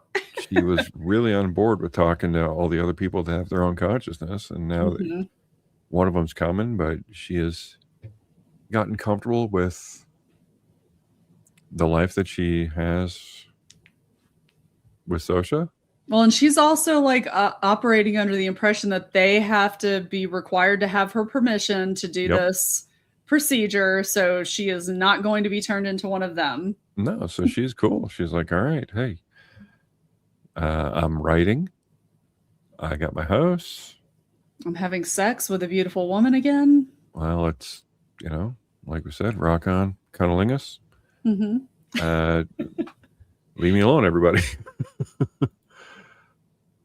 Now it's been 60 days. So 60 days doesn't sound like a lot, but mind you, 40 days of it, she was alone. So that is a lot. But she's really not alone now because my man Manus, he shows up. Now, Carol doesn't know the ordeal he's been through with the murder tree and the infection and all that. So she's like, hey, what's up? You obviously don't trust people. I didn't trust him either. We're good. Well, it honestly goes about as well as you would think it would go between two people that are like this. Yeah. They're both so stubborn and hard-headed. Like, no, you listen to me. This is what we need to do. Yeah. Well, what Manus says we need to do is get in the van so we can talk. It's like, I'm not getting there. I wouldn't get in that fucking van either. The ambulance. And she's like, no, get in the house. Yeah. And he's like, no, van, please. House, please. Van, please. House, please. Fuck you and fuck you back. They're just so standoffish and angry with each other. But eventually they do kind of get together. And thank you for the translation of, Google Translate. Carol grabs her phone, says, okay, listen, let's talk. And as long as she's grabbing phones, Manus grabs it and says, no. They can listen. And she's like, I know they can listen. And he grabs it and he throws it down the freaking sewer. Ugh. I love that it continued to, because she goes back inside. She's like, fuck it. And he's like, oh, great. She's definitely not going to listen to me unless I try to get her phone back. And of course, while he's trying to get her phone back, he's cursing and saying like, oh, I've driven 600 miles for this shit. Or whatever. Yeah. That was funny. Well, he does get her phone back with the handy dandy machete that he always has. And is like, come on, okay, listen. Like, you're the only other person that I can talk to, and I'm the only person you can talk to, like, privately, if you think about it. And he is really like panicked about privacy. Oh yeah. So much to the point that he says, I need an umbrella. We're going out in the desert. So she follows him. And she's like, what's with the umbrella? And he points up, he's like, they can watch us. And she's like, I know. And he's like, how do we destroy them? That was a huge thing. Like, how do we destroy them? Oh yeah, well, because he doesn't view them at first as like having any type of soul or anything. He's like, yeah, they're evil. We got to get rid of them. Let's kill them. And Carol's like, no, we're not going to fucking kill them. What the fuck's wrong with you? Like, and it's like, well, like, you don't know them. You haven't had a chance to talk to them. Yeah, because he literally hasn't talked to any of them. He hasn't. And she says, like, they wouldn't hurt an ant. And he's like, are you really comparing an ant to a person? Yeah. That was a statement that I was not ready for. Right. And she's like, listen, look at all the like benefits that like they don't cut down stuff. It's nothing but peace. And he's like, they've possessed the world. Yeah. You can't tell me that that's not an act of aggression or evil. But I think that the solid, like, when she was grounded and they left, she missed human contact, and them just being back is enough. She's like, no, listen, I'm enjoying them being back. She finally coaxes him into their house, and he starts rifling through. You can't be so stupid that you don't think they're watching you. Mm-hmm. And maybe she's at the point like, yeah, they're watching me. I'm sleeping with one of them. And then he finds a sensor, which really throws Carol for a loop. It's like, whoa, wait a minute. What is this? So, because she's buddies with all the horde, calls him up and says, yo, what the hell's going on? I found a sensor. And then in one of perhaps the most heartbreaking things, she's like, yeah, that wasn't us. Remember when you were freezing your eggs? Your girlfriend was afraid you were drinking a lot. So she put the sensor on the liquor cabinet so she could monitor your drinking during the freezing of the eggs. So she's like, oh my God. Which again is like the third time she's mentioned the freezing of the eggs. So I'm like, okay, obviously this is coming back at some point, probably in this episode. There's some Chekhov's eggs going on. There's another Chekhov thing that we'll mention at the end. But yeah, you mentioned that a couple episodes ago. I mentioned that after they talked about it in the ice cave. I was like, why would they even say that? That was very weird. Yeah, before we highlighted the actual intensity of talking about these episodes, Carla was the first one to say, you know what? She said something like about freezing my eggs. Why would you have that line in there? It just felt very deliberate, and then of course when they bring up the whole stem cells thing, then I'm like, okay, the gears are turning. I'm thinking they're going to bring up these eggs again. Then they brought them up again after that episode. I can't remember which one it was, but she mentions it again, and then they bring it up again in this one. So I was like, okay, obviously.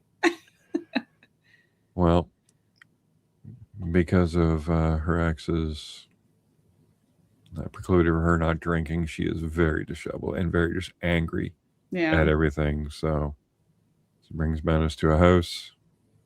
He's like, here, you can stay here.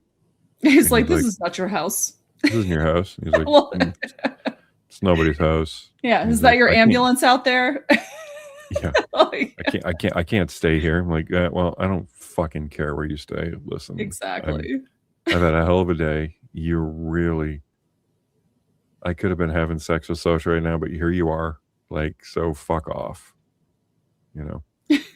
So she leaves, and he, for the first time, takes advantage. So wait a minute. I can just call them. So he calls them. Carol is not happy. Goes, grabs a drink, watches more Golden Girls, and just passes out. Mm-hmm. But she has to check in on her new neighbor, making sure he's not chopping things with machetes. And mm-hmm. Whose car is that? Zosha's car. What the fuck? Yeah, she's not happy about that. Are you doing hanging with my person? That is my chaperone, my girlfriend. Fuck you. And she runs in and catches them chatting. And so she's like, what's the problem? Mm-hmm. We love everybody. And she is like, no, you come with me. Yep. You get the hell out of here. Did you see the machete he has? Fuck you. And he's like, listen, I didn't do anything wrong. I was just talking to her. Yeah, she told me everything. Yeah, she told me everything because I asked. And then she has the line that we love him as much as we love you. Oh my God, that was so heartbreaking with her like realizing that. She's like, no, you're no, she's not anything to you. She's not yours. Chaperone. Yeah. Oh. That realization. It's like, no, Carol, this is not working the way you think it is working. Yeah, like I'm not your girlfriend. Yeah. I'm here to please you, but until we can get you to join the collective. Well, that's it. Much. So I love it. He phones and gets a new one. Send me another one. took her. I'll take that one. And she's like, no, you cannot go near him. And she's like, yes, I can. He's as harmless as you are. Mm-hmm. But it's just, it is, like I said, it's heartbreaking. It is, because she well, it's just so funny to see her like change from not, obviously thinking that, to like looking at her in that way at all, and then trying to feel like, oh well, maybe, since she had all that time alone and now she's got the company back, she's like, well, maybe things are different. Maybe there's a person in it. It's like, no, it's not. You were just basically you're telling yourself these lies. You're just trying to make it be, but it's not. Yeah, well, you do that to make yourself feel good. Yeah. But I think the realization is like, I was just doing it to make myself feel good. Nobody else was on board with this. No. And like I said, it's heartbreaking. But what else is heartbreaking is Sasha realizing, hey, yeah, something is about to happen. Something's happening. Yeah, so she sits down, lays down on the ground. I need to sit down. I need to lie down so she doesn't hurt herself. And he's like, what the hell? I know what's going on. Mm-hmm. What the fuck? Like, she cares for her. Because maybe it's just because she doesn't see the entire horde. Like, if there's 40 people around her, she'd be like, this is weird, but it's just one-on-one with her. So Sasha is not good. She's having that little fit that they had when Carol was yelling at her. Mm-hmm. Carol makes sure she's comfortable and then is on her way over to her new neighbor's house. Like, what the fuck you doing, dude?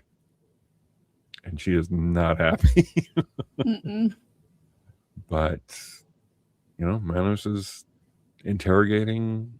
He's utilizing all his knowledge to try and coax, I believe his name was Jeff.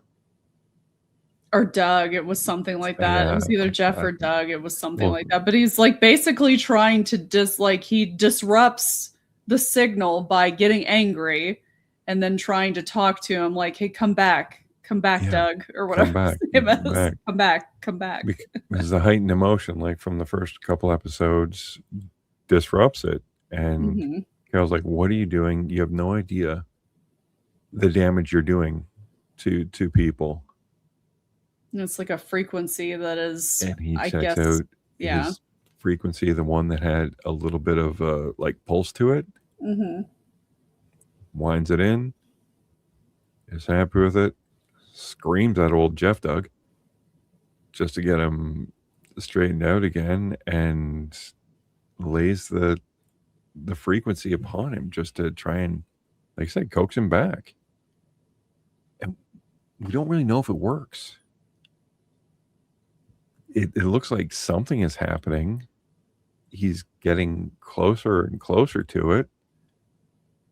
Carol is not happy, so what do? You grab that shotgun you had and you threaten him. You shoot the wall and like get away from him, you bitch, kind of thing. You run, you check on Sasha, make sure that everything's cool. She is like back to somewhat normal, I guess, or at least the signal has been broken because Carol stopped him, managed from doing what he was doing.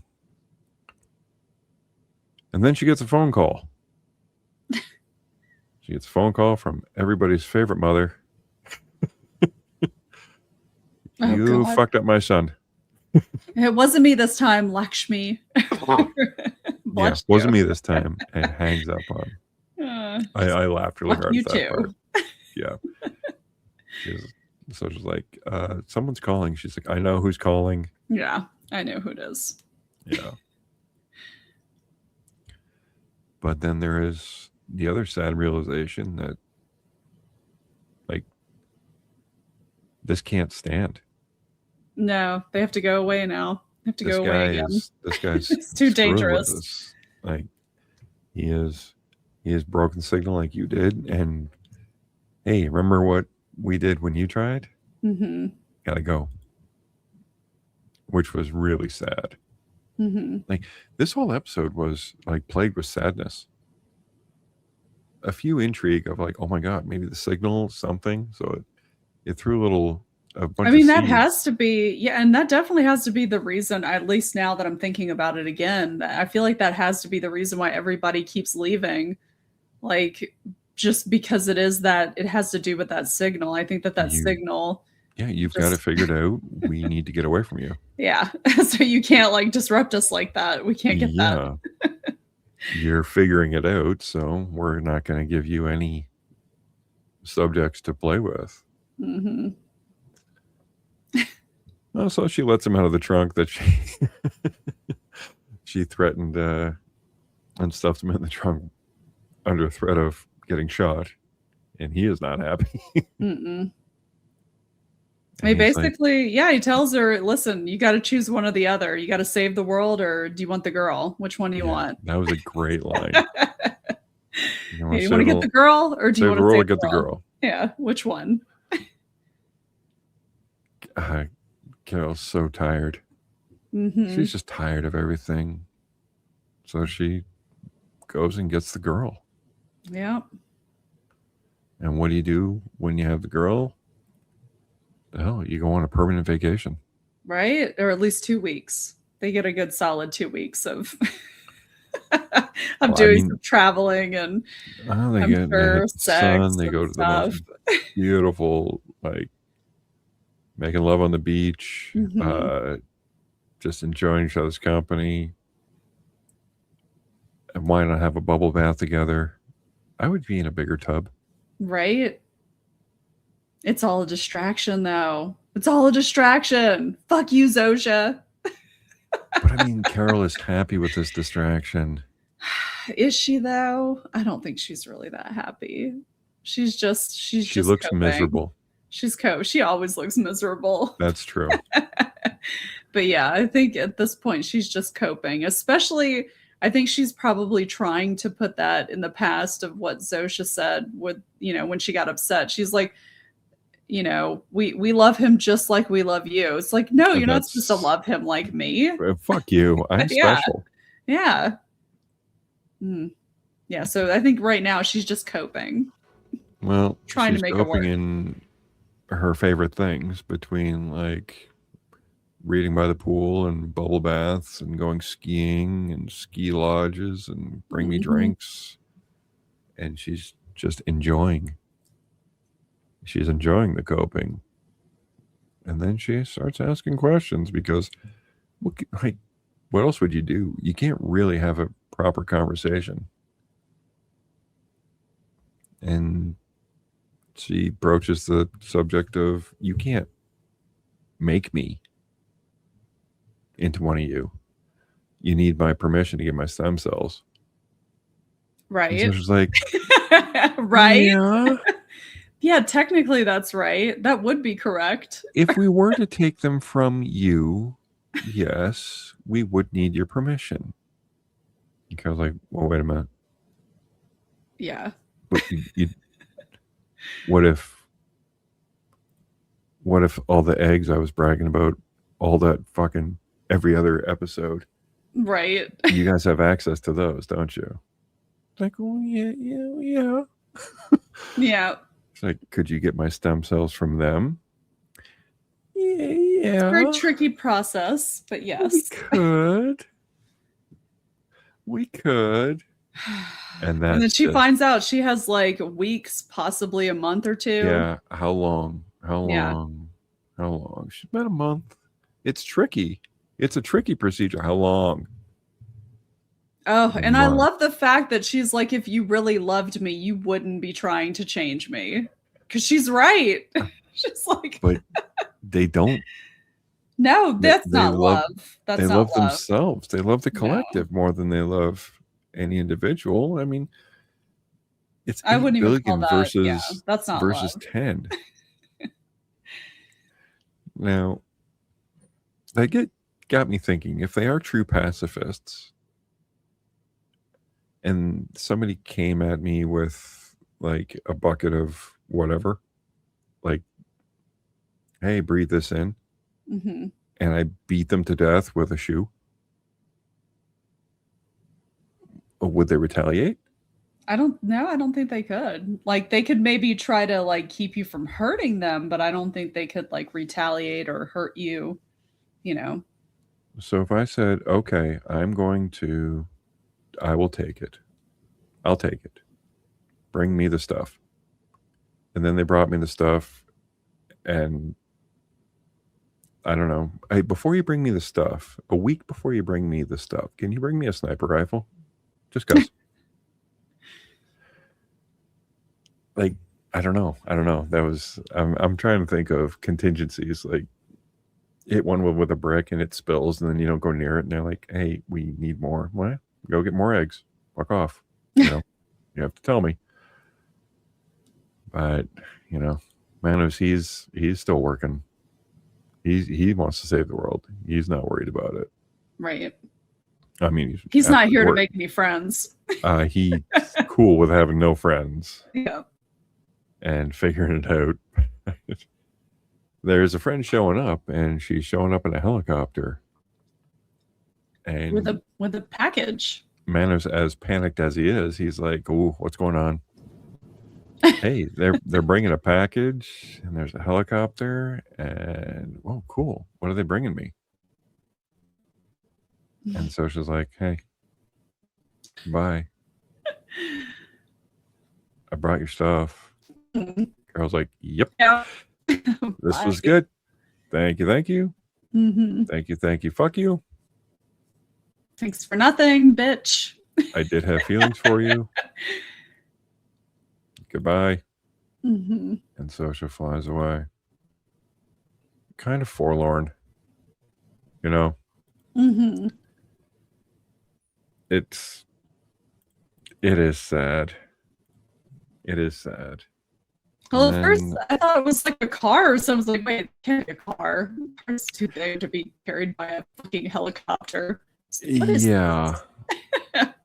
Yeah, she's trying to figure out what it all is. I mean, and you know, what could it be?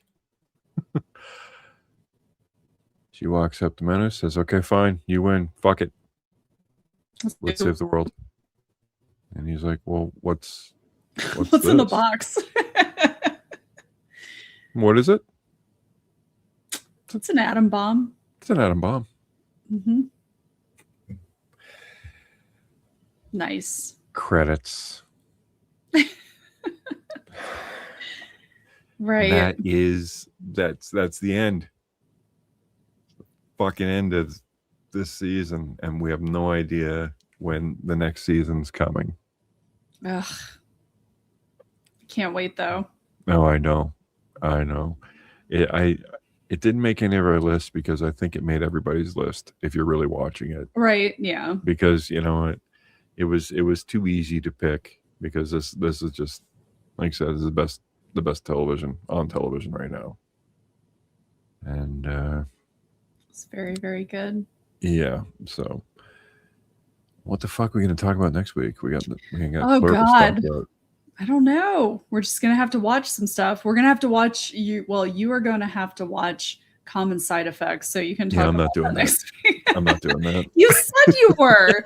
You lied. You're a liar, Brad. You're a bad boy. You're not a good boy anymore. Damn it! Breaks my heart. Oh. I will watch Common Side Effects, and we will watch a few other things. Is there anything on your radar? I don't even know what's coming out. I haven't had a chance to look. Listen, I am enjoying this entire week because I have it off from work. So beautiful. I don't even know what day it is. What's today? Oh, it's the 30th. Okay. Yeah. I don't have to go. Yeah. I don't have to go back to work until next Monday. So sweet. I'm good. Yeah. I gotta work a half day tomorrow. Oh. I'll make it. That's not too I'll bad. make it. Nah. But one thing that I am excited about is that I got my little worm. Look how cute he is. He's so cute. So and apparently he turns into a neck pillow that you will never. He does. I will never turn him into a neck pillow though. He's too sweet. He's too soft. I just can't do it. But yeah, look at this little guy. He's so cute. That's great. He looks evil though with his like little red eyes, but yeah, he's got like Sith eyes. Or flamingo eyes. But yeah, he's adorable and That's he's so pretty soft. So yeah. Sleep with him tonight. Yes. Absolutely. Curl up with him. Perfect. Well, guys, thank you very much for joining us for the whole year. If you've lasted this long, Jesus, thank you all for everyone that did the Twitter shout outs. Please keep on keeping on. We'll come up with the next topic for next year. Carly will. She's really great at that. And Dave, I hope you're feeling better. Yes. Thank you for being a trooper, as ill as you were. And thank you, Carly, for putting up with all of our shenanigans. We've really had a lot of fun.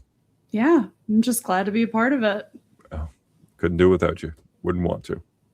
No. So we'll see you guys next year. Night, everybody. Happy New Year. Happy New Year.